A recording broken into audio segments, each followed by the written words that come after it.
आज current affair session में देखेंगे आधार से रिलेटेड जो नया अपडेट आया है UIDAI के द्वारा इंट्रोड्यूस किया गया है नया आधार मैस्कॉट UDAI, जिसे उदय भी कहा जा रहा है। जानेंगे इसको डिटेल में क्यों लाया गया है और ये क्या काम करेगा, कैसे आम आदमी के लिए ये फायदेमंद होगा या सभी के लिए, तो सब कुछ जानेंगे डिटेल में। नमस्कार दोस्तों, स्वागत है आपका इस फ्रेंड में। This is Anil Mishra. क्या है UIDAI? ये एक unique identification authority of India, इसका फुल फॉर्म है। ये एक स्टैट्यूटरी अथॉरिटी है, यानी कि लॉ के द्वारा बनाया गया कोई अथॉरिटी।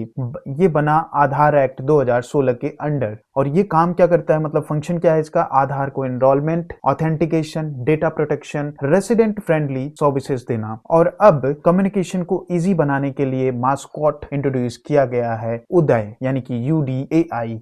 अब जानते हैं कि उदय मास्कॉट क्या है और क्यों लाया गया है। उदय एक कार्टून कैरेक्टर नहीं, दिखता तो कार्टून जैसा ही है, ये जैसे आप देख पा रहे हो ये ऐसे ही दिखेगा, बट एक कम्युनिकेशन टूल है जो कि आधार को ह्यूमनाइज करेगा, कॉम्प्लेक्स डिजिटल सर्विस को सिंपल लैंग्वेज में एक्सप्लेन करेगा, रेसिडेंट को एजुकेट करेगा about Aadhaar update, authentication, offline verification, selective data sharing and responsible uses के लिए। ओके, तो इसे ध्यान में रखना क्योंकि एग्जाम में यही पूछ सकता है। UIDAI ने उदय मास्कॉट इंट्रोड्यूस किया है, इस बेसिस पे स्टेटमेंट क्वेश्चन बन सकता है। ठीक है, तो आधार के बेसिक कॉन्सेप्ट अगर देखें तो आधार क्या है? ये एक 12 डिजिट बायोमेट्रिक आइडेंटिफिकेशन नंबर है। ओके, इसे इश्यू करता है UIDAI और प्रूफ है, ये किसके लिए है? प्रूफ आइडेंटिटी और एड्रेस के लिए। लेकिन ध्यान रखिए, सिटीजनशिप का प्रूफ नहीं है, ये डेट ऑफ बर्थ का प्रूफ नहीं है, नेशनैलिटी एस्टैब्लिश नहीं करता है। ओके, तो ये ध्यान में रखना कि आधार बस आइडेंटिटी और एड्रेस के लिए है, ये सिटीजनशिप, डेट ऑफ बर्थ और नेशनैलिटी के लिए नहीं है। एलिजिबिलिटी क्या होती है आधार को बनाने के लिए? कोई भी इंडिविजुअल बना सकता है, बनवा सकता है, चाहे वो इंडियन सिटीजन हो या फॉरेन नेशनल हो। कंडीशन है इसका कि इंडिया में 182 डेज या उससे ज्यादा रेसिडेंस हो पिछले 12 महीने में, प्लस 18 नोटिफाइड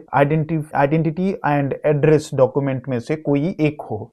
तो ट्रिकी क्वेश्चन अलर्ट ऐसा हो सकता है कि आधार सिर्फ सिटीजन के लिए नहीं है, ऐसा स्टेटमेंट बना देगा, या रेसिडेंट के लिए है। तो आपको इसे ध्यान में रखना है कि ये सभी के लिए है, कोई भी हो, बट उसके साथ कंडीशन भी दिया गया है। यूटिलिटी ऑफ आधार अगर देखें, आधार का यूज होता है डायरेक्ट बेनिफिट ट्रांसफर DBT में, बैंकिंग सर्विस में, मोबाइल सिम कनेक्शन में, गवर्नमेंट स्कीम में, नॉन गवर्नमेंट सर्विसेज में। और गवर्नमेंट के एंगल से अगर देखें तो गवर्नेंस के एंगल से देखें तो ये गवर्नेंस में क्या फायदा करता है? लीकेज को कम करता है। ओके, टारगेटेड डिलीवरी होती है इससे, फाइनेंशियल इंक्लूजन को ये बढ़ा रहा है। जुडिशियल स्टैंड अगर देखें तो justice KS Puttaswamy versus union of India, जो कि 2017 में आया, सुप्रीम कोर्ट ने क्या कहा यहाँ पे? आधार को कॉन्स्टिट्यूशनली वैलिड बताया सुप्रीम कोर्ट ने। राइट टू प्राइवेसी जो है फंडामेंटल राइट है इसे बोल के, और आधार अलाउड है बट विथ सेफगार्ड के साथ। सेक्शन 9 आधार एक्ट 2016 क्या कहता है कि आधार नंबर सिटीजनशिप या डोमिसाइल प्रूफ नहीं करता है। ठीक है, तो ध्यान में रखिए, supreme court upheld Aadhaar validity while balancing state interest with individual privacy.